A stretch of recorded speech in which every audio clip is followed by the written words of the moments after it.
नमस्कार, आप देख रहे हैं आज तक। वक्त है हल्ला बोल का। आपके साथ मैं हूं अंजना ओम कश्यप। कई सारे गंभीर सवाल हैं जो आज हम हल्ला बोल में उठाएंगे। सवाल नंबर 1, क्या संघ ने देश में राम मंदिर के मुद्दे को दोबारा गर्म करने की कोशिश की है? क्या एक बार फिर से उसी राम मंदिर के मुद्दे को जिंदा करने की कोशिश की है? आइए आपको बताते हैं वो 5 सवाल जिन पर आज हम करेंगे चर्चा, क्योंकि मंदिर वहीं बनाएंगे, लगभग यही तर्ज रहा है, यही अंदाज रहा है जब संघ प्रमुख मोहन भागवत ने एक बार फिर से अयोध्या का जिक्र किया। उन्होंने कहा है कि जीवन अर्पित करने के लिए तैयार रहे। तो क्या दोबारा इस मुद्दे को जिंदा करने की पहल हो रही है? राम मंदिर का मुद्दा छेड़कर संघ ने मोदी सरकार की सिरदर्दी नहीं बढ़ा दी है क्या? राम मंदिर मुद्दे से मोदी की विकास की राजनीति पर असर पड़ेगा? क्या संघ का मंदिर राज उत्तर प्रदेश चुनावों की तैयारी का एक हिस्सा समझा जाए? आज के दौर में राम मंदिर का मुद्दा कितना असरदार है? क्या ये मुद्दा आज भी ज्वलंत है? क्या ये मुद्दा आज के युवा को प्रभावित करता है, या फिर लोग ये सोचते हैं कि सड़क, बिजली, पानी तो इतने दशकों से तुम दे न पाए, क्यों धर्म के नाम पर लोगों को बांटने की कोशिश करते हो? इन्हीं तमाम सवालों पर करेंगे चर्चा, लेकिन उससे पहले आइए आपको सुना देते हैं मोहन भागवत ने क्या कहा, जिसके बाद बवाल मचा और किस तरह से ये बवाल अब आगे जा रहा है। सियासी बयानों का सिलसिला उसके बाद। मंदिर बना रहा है, कब कैसे अवसर आएगा आज कोई नहीं बता, लेकिन कब कैसे कितनी तैयारी रखनी पड़ेगी आपके सामने जीवन है। जो जीवन हंसते हंसते अर्पित हो गए वो भी है, और जो जीवन हंसते हंसते। उनका जो बयान आया है वो बहुत अच्छा है और एक दिशा देने वाला है। माननीय अशोक सिंघल के जाने के बाद उनका समय पर बयान आया है, और जितने राम भक्त हैं वो सब जागरूक रहें, और देशवासियों से अपील की है कैसे मंदिर बनेगा ये तो बाद में तय होगा, लेकिन मंदिर जरूर बनेगा। राम मंदिर से इनका कोई लेना देना नहीं है, धर्म से इनका कोई लेना देना नहीं है। ये वो लोग हैं जिनके मूल रूप से आर्य समाज विचारधारा के लोग हैं, और आर्य समाज का विचारधारा दयानंद सरस्वती जी वो मंदिर के कभी पक्ष में रहे नहीं, मूर्ति पूजा के पक्ष में रहे नहीं। भाजपा, आरएसएस सबका एक नारा है, राम लला हम आएंगे, मंदिर वहीं बनाएंगे, तारीख नहीं बताएंगे। ये इस मुद्दे को जिंदा रखना चाहते हैं। तो जैसे उद्धव ठाकरे साहब ने कहा था हमारे दसरा के रैली में, मंदिर वही बनाएंगे लेकिन तारीख नहीं बताएंगे। अब ये खेल बंद होना चाहिए। अब तारीख बताइए, राम मंदिर के लिए क्या करना है। शिवसेना त्याग के लिए तैयार है, क्योंकि ये मामला अभी माननीय सुप्रीम कोर्ट लंबित पड़ा है और हमें सुप्रीम कोर्ट के फैसले का इंतजार करना चाहिए। कई बार लोगों को ये मूर्ख बना चुके हैं इस बात पर, मंदिर बनाएंगे। तो अब जनता इनके इस झूठे नारे में आने वाली नहीं है। सभी खास मेहमान हमारे साथ जुड़ गए हैं और एक लंबे चौड़े पैनल के साथ आज हम चर्चा करना चाहते हैं। सबसे पहले आपका परिचय उनसे करा दें। विजय गोयल जी हमारे साथ सांसद भारतीय जनता पार्टी के जुड़ रहे हैं। रीटा बहुगुणा जोशी जी कांग्रेस पार्टी की नेता प्रवक्ता हमारे साथ जुड़ रही हैं। राकेश सिन्हा जी संघ विचारक हमारे साथ यहाँ पर स्टूडियो में मौजूद है। विनोद बंसल जी वीएचपी के नेता हैं। जफर याब जिलानी जी जो कि कन्वीनर है बाबरी मस्जिद एक्शन कमेटी के, वो हमारे साथ जुड़ गए हैं। स्वामी चिदानंद जी जो कि प्रेसिडेंट है परमार्थ निकेतन ऋषिकेश के, वो हमारे साथ जुड़ गए हैं। विनोद बंसल साहब जैसा मैंने आपको बता दिया हमारे साथ हैं। लगभग सभी, अरविंद भोसले जी हमारे साथ शिवसेना के नेता प्रवक्ता भी शामिल हो रहे हैं। सबसे पहले राकेश सिन्हा जी, लेकिन मैं आज आपके पास आना चाहती हूं। मोहन भागवत जी क्या काट की हांडी को फिर से चढ़ाकर धार्मिक उन्माद पैदा करने की कोशिश कर रहे हैं? और ये सवाल मैं ऐसे सख्त शब्दों में इसलिए पूछ रही हूं क्योंकि जीवन अर्पित करने तक की बात उन्होंने कह दी है, तो इससे पता चलता है कि मामला किस तरफ ले जाने की कोशिश है। यूपी चुनाव के लिए हो रहा है या फिर एक बार फिर से देश को धर्म के नाम पर बांटने की कोशिश के लिए हो रहा है? क्योंकि कोर्ट में मामला है और सबको पता है कोर्ट से ही रास्ता निकलेगा। अंजना जी, मैं आपके इस कटु सवाल का जवाब कटु रूप में तो नहीं दूंगा, लेकिन जिस तथ्य को रख रहा हूं उसमें थोड़ी सी कटुता नजर आएगी। यदि जीवन अर्पित भगवान राम के लिए नहीं, इस राष्ट्र के लिए नहीं होगा तो क्या बाबर के लिए होगा? और मैं एक बता दूं, मैं पूरा कर लूं। देखिए, भगवान राम के मंदिर का निर्माण सिर्फ एक कंकर पत्थर से बना हुआ एक मंदिर नहीं है, उसके पीछे एक विचार है, और वो विचार वो है मैं, चूंकि आज पैनल लंबा चौड़ा, मैं एक छोटी सी बात उसमें जोड़ देना चाहता हूँ। 1 अगस्त 1951 को पंडित जवाहरलाल नेहरू ने, आज राजेंद्र बाबू का जन्मदिन है, राजेंद्र बाबू को पत्र लिखकर उनको कोसा था कि आपने सोमनाथ मंदिर का निर्माण कराकर क्या किया? पश्चिम के मन मस्तिष्क पे घाव दे दिया, हमारी विश्वसनीयता कम हो रही है। जिस देश में जिस देश में अपनी विरासत को याद करना, जीवन अर्पित करने की जरूरत क्या है धर्म के नाम पर? एक देखिए, अर्पित करने की क्या जरूरत है? इसका क्या अर्थ क्या है? राष्ट्र के लिए त्याग करना, जब हम कहते हैं राष्ट्र के लिए जीवन अर्पित कर रहे हैं, तो क्या इसका मतलब सांप्रदायिकता होती है? तो कोर्ट में जो मामला है उसमें अर्पित करने से क्या होगा? एक सेकंड, अब हम सब पढ़े लिखे लोग हैं। कोर्ट में एक मामला है, कोर्ट से फैसला आना है, आप कह रहे हैं उसके लिए आप जीवन अर्पित कीजिए, क्या मतलब है? क्या आपको कोर्ट पर भरोसा नहीं है, या फिर आप सोचते हैं कि आपका अपना संविधान है? देखिए, सभ्यताई प्रश्नों का समाधान सिर्फ संविधान के दायरे में नहीं होता। इसका मैं एक कारण बता रहा हूं। हाशिम अंसारी, जिन्होंने न्यायालय में सबसे पुराने लिटिगेंट हैं, जिन्होंने डाला, उन्होंने क्या कहा कि हम भगवान राम को एक टूटे फूटे टेंट में देखना नहीं चाहते हैं। तो क्या हाशिम साहब न्यायालय की अवहेलना कर रहे हैं? मोहन भागवत जी ने जब कहा कि हम जीवन अर्पित कर रहे हैं, इसका तात्पर्य यह नहीं है कि देश में दंगा फैलाना, इसका तात्पर्य है देश को जोड़ना। भगवान राम इस देश के जोड़ने के साधन हैं, और राम मंदिर का निर्माण इस देश में राष्ट्रीयता का वह प्रश्न, पंथ निरपेक्षता का वह प्रश्न जो सोमनाथ मंदिर के निर्माण के बाद छूट गया था, जहां छूटा था वहां से राम मंदिर उस बहस को आगे। जफर याब जिलान जी, आपकी प्रतिक्रिया इनकी बात पर? देखिए, मुझे बहुत ताज्जुब हो रहा है कि राकेश सिन्हा साहब इतने जिम्मेदार आदमी हैं और ये कह रहे हैं कि भगवान राम के लिए जीवन अर्पित करना क्या गलत है। क्या ये सुप्रीम कोर्ट को धमकी नहीं हुआ? उच्चतम न्यायालय में जो मामला पेंडिंग है और सुप्रीम कोर्ट उस पर ये आदेश भी कर चुका है। अरे हाशिम साहब ने देखिए आप क्या कह रहे हैं, आप सुप्रीम कोर्ट से कैसे नहीं, ये गलत बात मत जोड़िए। हाशिम साहब ने जब कहा टेंट में नहीं रहना चाहते हैं, हाई कोर्ट का फैसला है, उसको आप मानने को तैयार नहीं है। आप चाहते क्या हैं? धमकी दे रहे हैं। आप चाहते क्या हैं?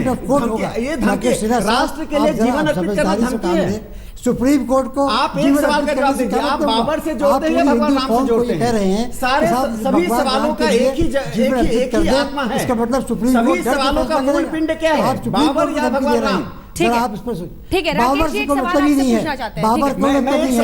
भगवान राम के लिए भी पूछना चाहता हूं, इस देश की विरासत को आप बाबर से जोड़ कर देखना चाहते हैं या भगवान श्री राम से? ठीक है, समझ लीजिए, इसका हल वही होगा जो सुप्रीम कोर्ट का फैसला होगा।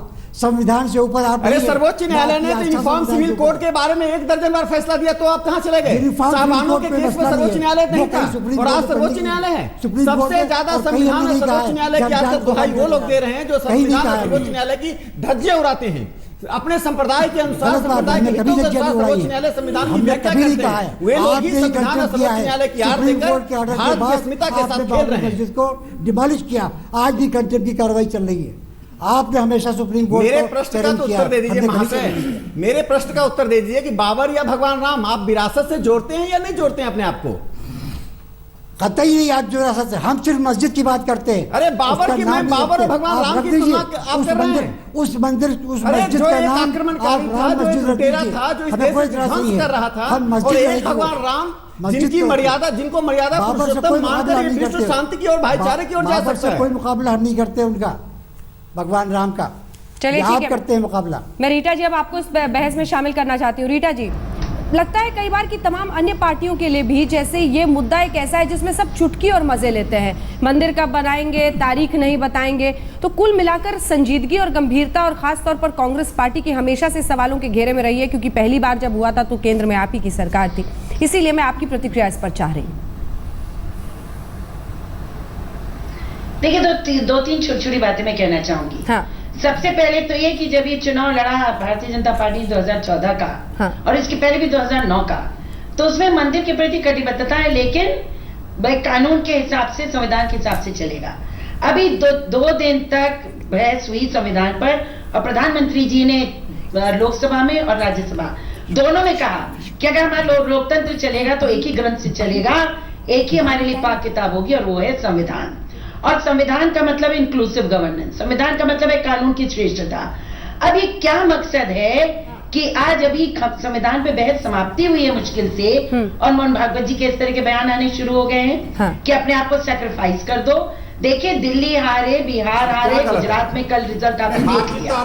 ये मुझे लगता है कि हताशा का परिणाम है। जब जब चुनाव आता है, इनको मीति संघ परिवार को तो हम इसके बाद वर्चस्व हमारा कायम हो जाएगा।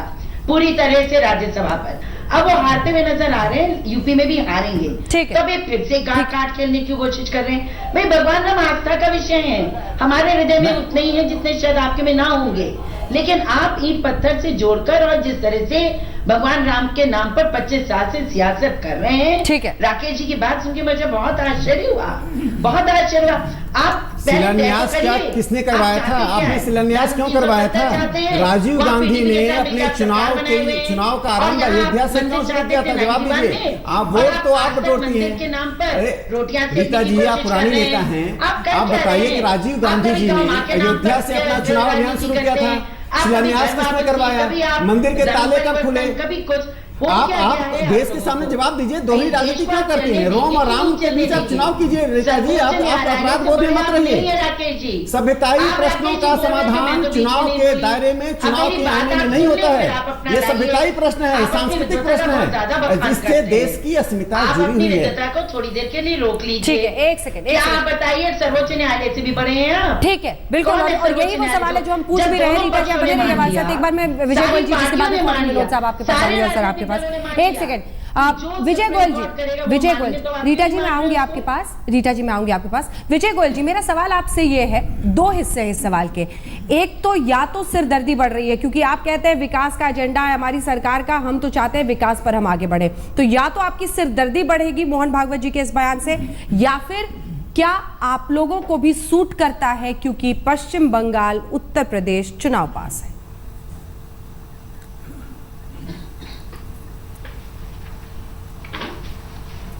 मेरा कहना है सबको, सब चीज़ों को आप चुनाव से और राजनीति से जोड़कर मत देखिए। मोहन भागवत जी जिस कार्यक्रम में गए थे, वो कार्यक्रम जो था वो अयोध्या से संबंधित ही था।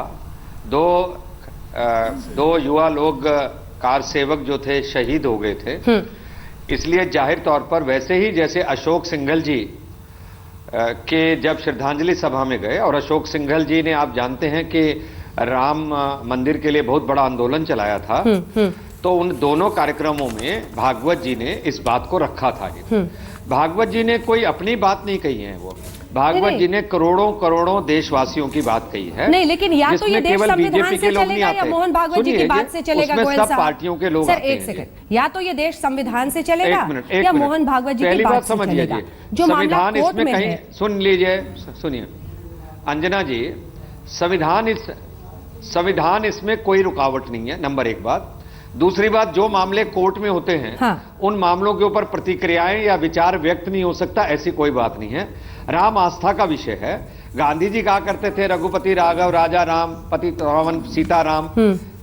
जो मरते मरते वो बोल के गए हे राम, इसका मतलब ये नहीं थे कि राम का नाम लेना कम्युनिज्म है, या राम का नाम लेने का मतलब है कि गांधी जी सिर्फ कांग्रेस से संबंधित थे और इसलिए उन्होंने हे राम क्यों कहा। इस पे भी बहुत विवाद हो सकते हैं। असल चीज ये है, भागवत जी ने सिर्फ भावनाएं की हैं।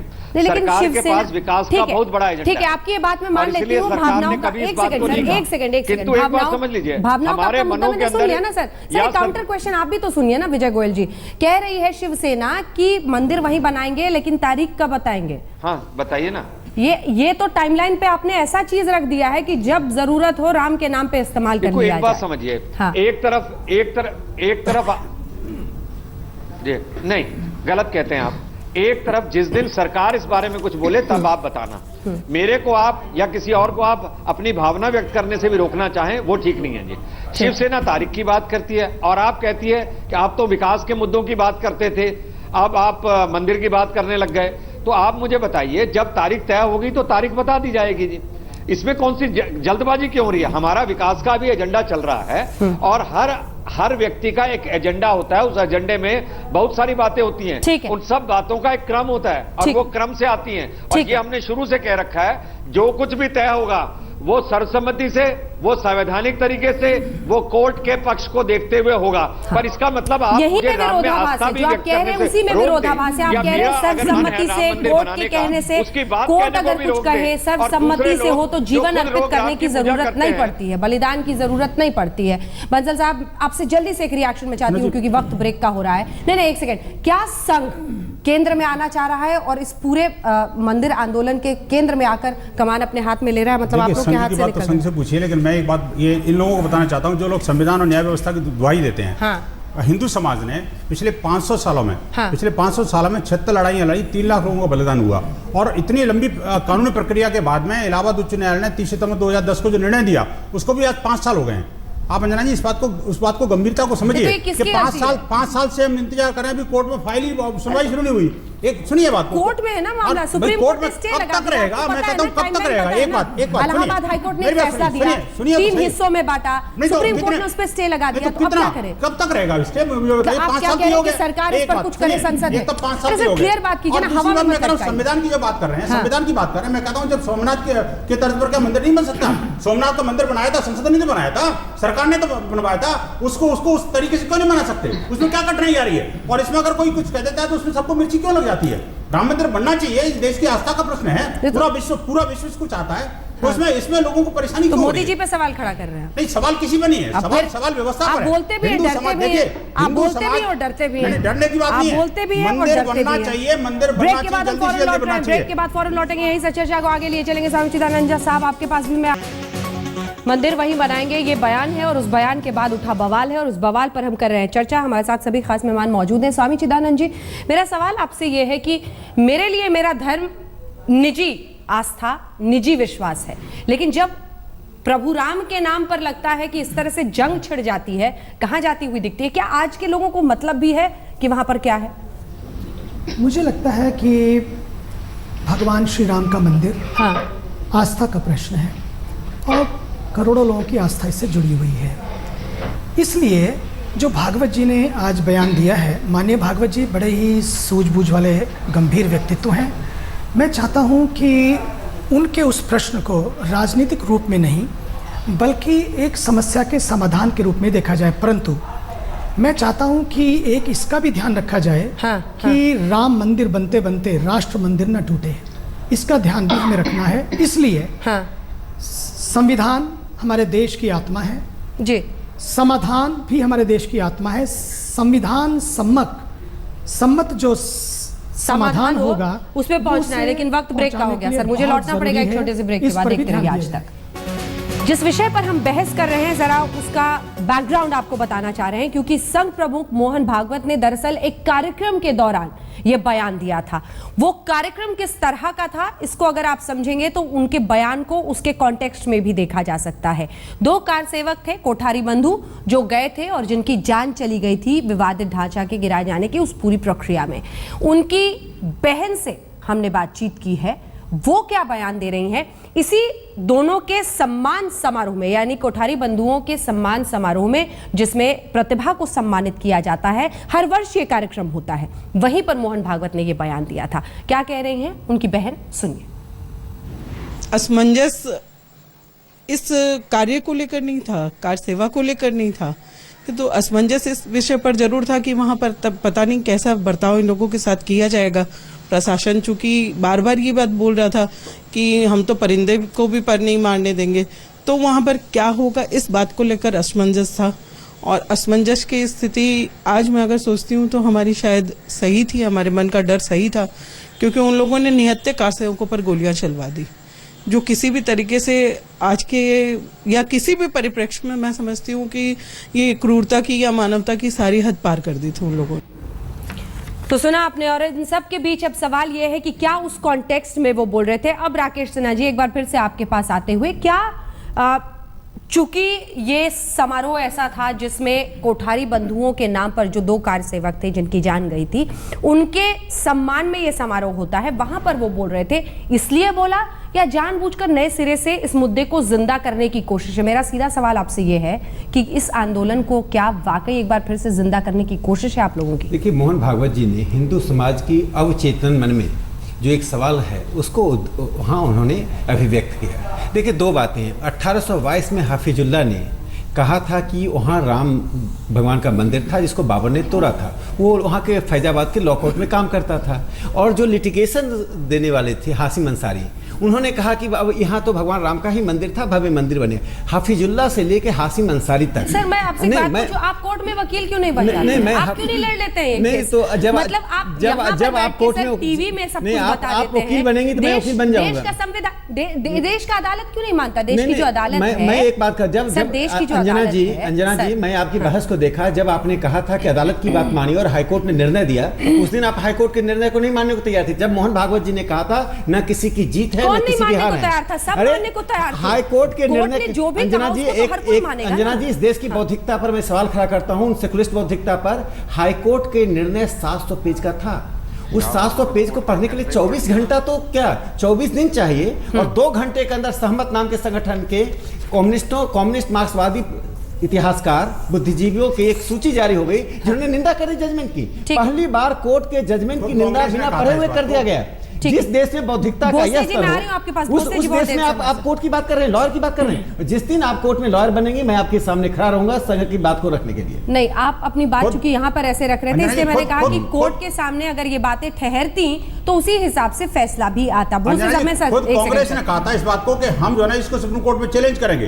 ये बड़ी दुर्भाग्यपूर्ण स्थिति थी जब पूरा देश उसको एक्सेप्ट कर रहा है, उसके बावजूद भी सत्ताधारी पार्टी इस बात को कह रही है कि हम सुप्रीम कोर्ट में जाएंगे, चैलेंज करेंगे। इससे बड़ी दुर्भाग्यपूर्ण स्थिति और क्या होगी? भोसले साहब, मैं आपके पास अब आना चाहती हूँ। संजय राउत जी ने कहा है कि टाइमलाइन क्यों नहीं देते, पूछिए। विजय गोयल जी हमारे साथ है। तो अंजना जी, मैं आपका शुक्रगुजार हूँ, आपने मुझे बोलने का मौका दिया और मैं सहिष्णु हूँ, इसलिए मैं चुप बैठा था। अब रहा सवाल यह है कि जो कोठारी भाइयों की वहाँ पर शहादत हुई थी, ऐसे कई टार सेवक थे जिनका वहाँ पे उस समय, उस आंदोलन के दरमियान, उस समय की जो राज्य सरकार थी, मुल्ला मुलायम जी थी, उनके द्वारा उनका वहाँ पे उनकी हत्या की गई थी। आज का सवाल ये नहीं है। रहा सवाल यह है कि ग्राम ग्राम से अवधपुरी को चली श्री राम की, जय बोलो श्री राम की, एक भव्य कार्यक्रम हुआ था राम जन्मभूमि आंदोलन का। उस समय के जो कार्यकर्ता थे राम जन्मभूमि के आंदोलन के, वह आज कार्यकर्ता केंद्र सरकार में नेता के तौर पे बैठे हैं, कई तो मंत्री है। उस समय कहाँ जाता था जब तथ्यों के आधार पर पुरातत्व विभाग के जो रिपोर्ट्स है वहाँ पे उत्खनन में जो मिला है, उस तथ्यों के आधार पे या तो राम मंदिर का निर्माण होना चाहिए, या फिर उस समय जो कुछ कहा जाता था हम अल्पमत में है, ममता, समता, जयललिता, इनके द्वारा अगर सपोर्ट निकाला जाता था सरकार गिर जाती थी। आज तो केंद्र सरकार खुद बहुमत में है। राष्ट्र निर्माण का यह मुद्दा है, शिवसेना भी इस मुद्दे पर पिछले कई दशकों से साथ में है। अब कहाँ पे अड़ंगा लगा है? हम चाहते हैं या तो संवाद से, या तो कोर्ट के द्वारा अनुमति से, या तो मेरी बात पूरी करने दीजिए, मेरी बात पूरी करने दीजिए। हम ये कहते राम मंदिर बनाएंगे पर तारीख नहीं बताएंगे, पर तारीख नहीं बताएंगे। ये दोहरी नीति कब तक चलेगी? दोहरी नीति को देश बांधव जो है, जो रामलला के भक्त है, ये सहना नहीं चाहते। और इस बार कटु सवाल आपके गठबंधन के साथी की तरफ से आया है विजय गोयल जी। देखिए, हम बहुमत में हैं। देखो एक बात समझिए, जब आप कौन सा हम अभी मोहर ढूंढ रहे हैं अदालतों में। हाँ विजय गोयल साहब, एक मिनट। अदालतों में कितना समय लगता है हम सब लोग जानते हैं जी। जो लोग घर में राम की पूजा करते हैं वो बाहर राम मंदिर का विरोध कर रहे हैं, क्योंकि उनके लिए ये चुनाव के विषय हैं। हमारे लिए ये चुनाव का विषय नहीं है, हमारे लिए ये भावनाओं का विषय है। और मुझे आज तक ये नहीं समझ आती कि इसका विरोध कौन लोग कर रहे हैं जी। वैसे सब लोग कहते हैं कि भाई हम राम मंदिर का विरोध नहीं करते।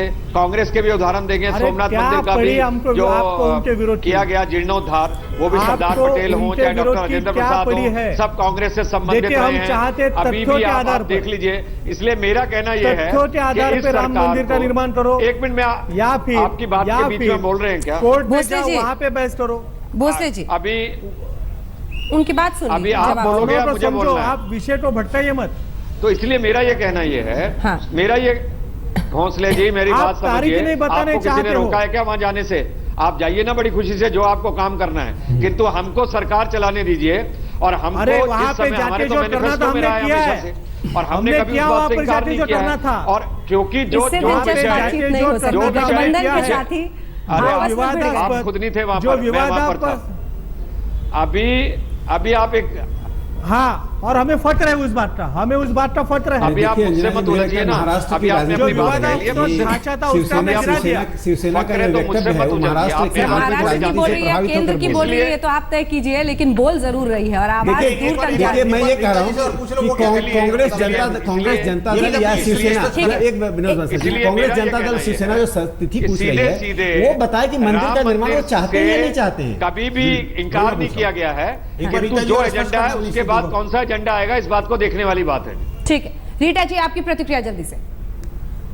आप मंदिर चाहती है कि नहीं चाहती, बताइए और कैसे बन सकता है, जरा थोड़ा ये भी बताएं।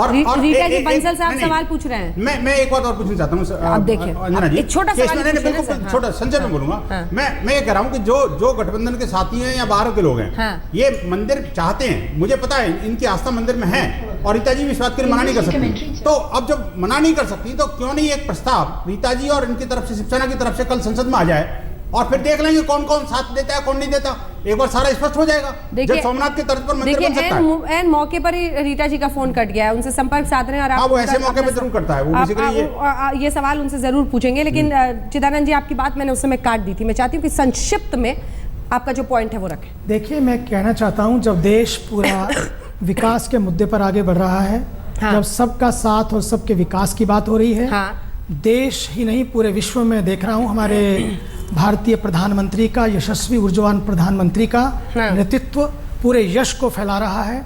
मैं चाहता हूँ इस समय में मेरे दो बातें हैं। नंबर एक कि संविधान हमारे देश की आत्मा है, नंबर 1 सहमति हमारे देश की दूसरी आत्मा है, नंबर 3 जो डायलॉग का रास्ता है वो एक अच्छा रास्ता अब शुरुआत की जा सकती है, नंबर 4, और वो डायलॉग सबके साथ हो, नंबर 4 में है मेरा निवेदन आज भारत के उच्चतम न्यायालय से भी है, क्योंकि ये मुद्दा बहुत ही संवेदनशीलता का मुद्दा है। इस पर यदि गतिमयता के साथ इसको आगे बढ़ाया जाए तो मैं समझता हूँ देश के लिए, सबके लिए, सबके सहयोग के लिए, सद्भाव के लिए बहुत अच्छी बात है। रीटा जी हमारे साथ जुड़ गई हैं। बंसल साहब एक सवाल आपसे करना चाह रहे हैं। रीटा जी, मैं ये पूछना चाह रहा हूँ, देखिए मुझे पता है कि आपकी भी राम मंदिर में पूरी आस्था है और कांग्रेस नहीं चाहती कि मंदिर वहां पर ना बने, और आपने कहा कि देश की राजनीति का ध्रुवीकरण बीजेपी कर रही है। मैं एक आपसे विनम्र निवेदन करना चाहता हूं कि अगर आप चाहती हैं राम मंदिर वहां बनना चाहिए, तो क्या कल संसद में आप प्रस्ताव ला करके, शिवसेना आपके साथ है, बाकी लोगों को भी साथ में ले लीजिए, एक प्रस्ताव ला करके संसद में देख लें कौन कौन सपोर्ट करता है, कौन उसको विपक्ष में जाता है। आखिरकार ये भी पता लग जाएगा और बीजेपी की राजनीति भी खत्म हो जाएगी, जैसे आप कह रही हैं। क्यों नहीं एक राम मंदिर के लिए संसदीय कानून के द्वारा एक मार्ग प्रशस्त किया जाए, जिस तरह से सोमनाथ का मंदिर बनाया था, तो उसी तरह से राम मंदिर बनाना चाहिए, और आपको इसके लिए आगे आना चाहिए। मुझे लगता है जैसे आपने कहा कि हमेशा से राम मंदिर के लिए हम आगे बढ़े हैं, तो एक लास्ट में और सही आपको ये भी पता लग जाएगा भाजपा की राजनीति है कि वास्तव में कुछ करना चाहते हैं। जवाब सुनते हैं रीटा जी। देखिए, दो बहुत छोटी बातें कहना चाहूंगी, मैं बीच में आउट हो गई थी आपके डिबेट से। देखिए, पहली बात है कि ये बात जितना भी डायलॉग हो रहा है इससे स्पष्ट है कि मैं हाँ करूं, तुम ना करो। सरकार एक भाषा बोले, आरएसएस दूसरी भाषा बोले। मोहन भागवत जी जो बोलते हैं उनको ये याद रखना चाहिए कि हजारों शाखाएं आरएसएस की, लाखों लोग हैं, मुद्दे पाइए, उनकी शाखाओं की बात बाद में करेंगे। जो पहले सुनिए, मुझे बोलने दीजिए, आप मुझे बोलने दीजिए, आप मुझे बोलने दीजिए। बोलिए, अब आप दबाने की कोशिश मत करिए। नहीं, मैं नहीं कर रहा। मैं तो सिर्फ आपसे निवेदन किया है फिर कि आप राम मंदिर के लिए मुझे लगता है आप आगे आएंगी। सरकार बजाय प्रधानमंत्री के स्टेटमेंट पे जाने के एक समाधान की तरफ बढ़ें, वो ज्यादा बढ़िया रहेगा। मुख्यमंत्री के पास के सदस्य हैं, उनकी ड्रिल में जाते हैं, उनके कार्यक्रमों में जाते हैं, तो मोहन भागवत जी कुछ भी बोलेंगे तो ये माना जाएगा कि जो दोहरी सदस्यता लिए मंत्री बैठे हैं उनकी भी मंशा है, या तो वो कहें कि मोहन भागवत जी की बात से हम सहमत नहीं है। नहीं, आप मंदिर चाहती हैं कि नहीं चाहती, पहले तो अपनी क्या मतलब होता है इसका? होश और जोश, होश और जोश का क्या मतलब होता है? जोश और होश का क्या मतलब होता है? बिल्कुल, दोनों साथ में रहना चाहिए, मंदिर बन के रहेगा। समय पे बताएंगे सहमति हो या नहीं हो, यही बताऊं आपको मैं। देखिए उन्माद और हम संसदीय कानून के द्वारा और ये न्याय व्यवस्था में पूरा विश्वास करते हैं, इसीलिए हमने 500 साल तक इंतजार किया। अन्यथा तो अभी तक क्या हो गया होता। एक बात डराने किसको लगते हैं? अरे डराते क्यों है? कहते हैं डराओ ना भाई, डराना डराइए मत। अरे बहुत बड़ा ये देश, बिल्कुल नहीं, आपकी बातों में नहीं आने वाला। डराइए मत। Rakesh ji concluding remark. मैं एक देखिए मोहन भागवत जी ने जो आज कहा वो वस्तुतः देश की जनमत तैयार करके राम मंदिर के निर्माण की बात इसलिए है कि इसी कांग्रेस ने एफिडेविट देकर कहा था कि राम का अस्तित्व नहीं है। उस राम जिस सोनिया जी के नेतृत्व में आज तक सोनिया गांधी जी ने राम मंदिर के ऊपर एक बयान नहीं दिया। सोनिया जी का आप एक बयान दिखा दीजिए जब से कांग्रेस के अध्यक्ष बनी है। राम मंदिर की प्रायोरिटी में नहीं है, राम मंदिर की प्रायोरिटी में नहीं है। देखिए प्रायोरिटी बदलिए, भारत की सीता को पहचानिए, भारत की आत्मा को पहचानिए। हफीजुल्लाह से लेकर हासिम अंसारी तक जिसने कहा है वो भी मुसलमान है, वो देश की विरासत से जुड़ना चाहते हैं। विकास और संस्कृति दोनों पक्ष को लेकर देश को आगे बढ़ना होगा। वक्त की कमी है, बहस का अंत करना पड़ेगा। आप सभी का बहुत बहुत शुक्रिया हमारे साथ इस चर्चा में शामिल होने के लिए। लेकिन याद रखिएगा बहुत ऑब्जेक्टिवली इस बयान को देखने की जरूरत है। इससे पहले आरक्षण का भी एक बयान दिया था संघ प्रमुख ने, बिहार ने उसके बाद क्या हश्र किया बीजेपी का वो सामने है। अब एक राम मंदिर का एक बार फिर से जिक्र है। देखिए विकास के एजेंडे पर मंदिर वहीं बनाएंगे। जो सवाल हमने आपसे पूछा था बारी आपकी है। हल्ला बोल आपका भी मंच है। क्या संघ मंदिर मुद्दा फिर से जिंदा कर रहा है? 66% लोग इस पर हाँ कहते हैं जबकि 34% कहते हैं ना।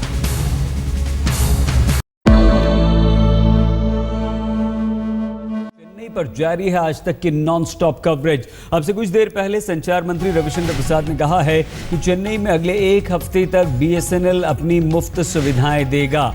ये बड़ी खबर आ रही है क्योंकि चेन्नई के लोग Hello and welcome to another episode of Gadgets and Gizmos. My name is Gaurav Prethi and they call me Looks Matter, they say, and then you realize that was the first sign of trouble. I fell for those looks.